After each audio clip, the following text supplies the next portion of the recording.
হয়, এই যোৱা 24 তাৰিখে ৰাতি বোধহয় আমাৰ নতুনকৈ দুটা AC লগাইছিলোঁ অতীত। নতুন মানে এটা পুৰণা আৰু এটা নতুন। ৰাতিপুৱা যেতিয়া তোমাৰ অপাৰেশ্যন কৰিব যায় আমাৰ ডক্টৰে, তেতিয়া AC যেতিয়া দিয়ে, ACটো তোমাৰ ফাংচনটো তেনেকৈ হোৱা নাই। অতীটো আচলতে AC নহ'লে অতি কৰা বৰ দিগদাৰ হৈ যায়। পিছত বিচাৰ খোচাৰ আমি লৈ গম পালোঁ যে ACৰ যিটো কপাৰ ৱায়াৰ থাকে, দুয়োটা কপাৰ ৱায়াৰ ৰাতি তাৰমানে কোনোবাই চুৰ কৰি লৈ গুচি গৈছে। পিছপিনে CCTV নাই, সন্মুখৰ পিনে CCTV আছে, কিন্তু বেক চাইডত CCTV নাই। এই তাৰটো যে নিলে, এইটো কি মানে কিয় তাৰটোহে নিলে তেওঁলোকে মানে? মই এনেই ইলেক্ট্ৰিচিয়ান ঘূৰা মতে আচলতে সেই কপাৰটিৰ তাৰটো বোলে বহুত মূল্যৱান হয়। AC তাৰমানে মেইন ফাংচনটো সেই কপাৰ ৱায়াৰৰ পৰা হয়। তাৰমানে এটা ৱায়াৰৰ দাম প্ৰায় 6-7 হাজাৰমানকৈ হয় বুলি মই শুনিছোঁ। তাৰমানে চিকিউৰিটি তেনেকৈ নাই, আমাৰ ৱাৰ্ড বয় আছে, কিন্তু ৱাৰ্ড বয় সি চিকিউৰিটি কামো কৰে আৰু ৱাৰ্ড বয়ৰ কামো কৰে।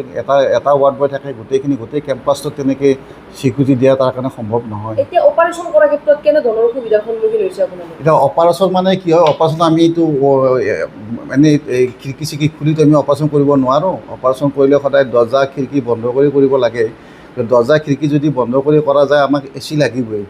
এতিয়া মই ছাপ'জ ACটো আকৌ মই কপাৰ ৱায়াৰ আকৌ কিনি দিলোঁ, আকৌ যদি চুৰ কৰি লৈ যায়, তেনেকৈতো মোৰ ইমান এভেইলেবল ফাণ্ড মোৰ নাথাকে। সেইকাৰণে মই আজি অপাৰেশ্যন কৰিব পৰা নাই। কিন্তু মই এতিয়া ৰঙিয়া থানাত মই জনাইছোঁ, এজাহাৰ দিছোঁ। ৰঙিয়া থানাই এতিয়া কি ব্যৱস্থা লয় তাৰ ওপৰত নিৰ্ভৰ কৰিব। আৰু যদি ইন ফিউচাৰ যদি পেট্ৰলিঙৰ ঘনাই পেট্ৰলিং ব্যৱস্থা কৰে, তেতিয়াহ'লে মই কালি পৰহি আকৌ কপাৰটি কিনি আকৌ মই নতুনকৈ লগাই দিম। কিন্তু মোৰ এতিয়া ভয় হৈছে, আকৌ কপাৰটি লগাম, আকৌ চুৰ কৰি লৈ যাব। তেনেকৈতো মইতো ইমানটো মোৰ ফাণ্ড নাথাকে আচলতে। এটা সহযোগ আৰক্ষীৰো লাগিব। হয়। আমি নিউজ পেপাৰত পালোঁ যে ইয়াতে চুৰ হৈছে। আহি পেলাই ইয়াতে SDPO আমাৰ দিলীপ বৈশ্য ছাৰক আমি লগ কৰিলোঁ। তেখেতৰ পৰা গম পালোঁ যে ইয়াতে যিবিলাক কপাৰবিলাক আছিল, কপাৰ ৱায়াৰবিলাক, এইবিলাক গোটেইখিনি চুৰ কৰি লৈ ইয়াৰ পৰা ৰাতি কোনোবাই দুৰ্বৃত্তই চুৰ কৰি লৈ গৈছে। আৰু এইটো আমি জনাত এইটো আজি প্ৰথম নহয়, এনেকুৱা ধৰণৰ ঘটনা প্ৰায় হৈ থাকে। ইয়াতে এই বেটাৰীবিলাক, এই চ'লাৰৰ বেটাৰীবিলাক, এইবিলাকো ইয়াৰ পৰা নি আছে, এটা অলপকৈ সদায় চুৰ হৈ থাকে। একচুৱেলি প্ৰশাসনৰ এটা দায়িত্ব থাকিব লাগে। আৰু ডিপাৰ্টমেণ্টৰো ইহঁতৰো তাৰমানে কেনেকুৱা, হস্পিটেলৰো সেনেকুৱা এটা ছাফিচিয়েণ্ট ফাণ্ড নাই যে নাইট চকীদাৰ এটাৰ কাৰণে প্ৰভাইড কৰিব পৰা ফাণ্ড এটা নাই। এতিয়া ৱাৰ্ড বয়ে চায়, ৱাৰ্ড বয়ে দুটা বস্তু মেইনটেইন কৰিব নোৱাৰে ৰাতিৰ কাৰণে।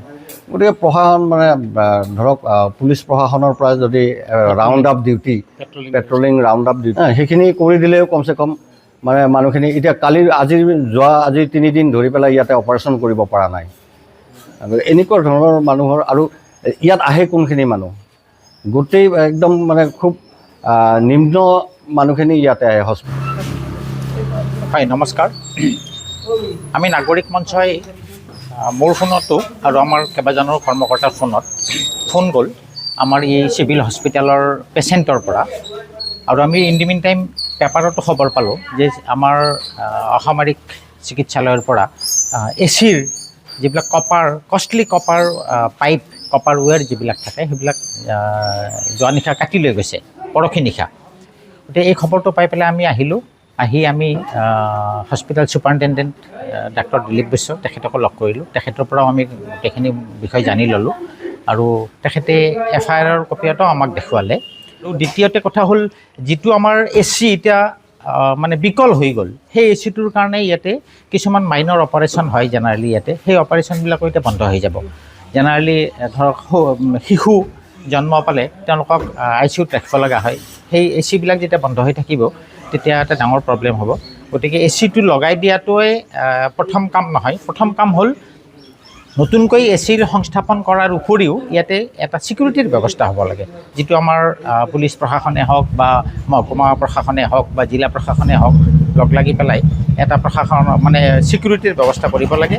আৰু যিটো হয়তো এজন বা দুজন চিকিউৰিটিৰ মানুহ ৰখাটো হয়তো হস্পিটেল কৰ্তৃপক্ষৰ পৰা সম্ভৱ নহ'বও পাৰে। আৰু মই ভাবোঁ গোটেই প্ৰশাসন যন্ত্ৰটো যদি একেলগত বহি পেলাই ব্যৱস্থা লয়, তেতিয়া নিশ্চয় ইয়াৰ এটা সমাধান সূত্ৰ পোৱা যাব। যিকোনো খবৰৰ বাবে যোগাযোগ কৰক আমাৰ এই নম্বৰত 9181 307 2221।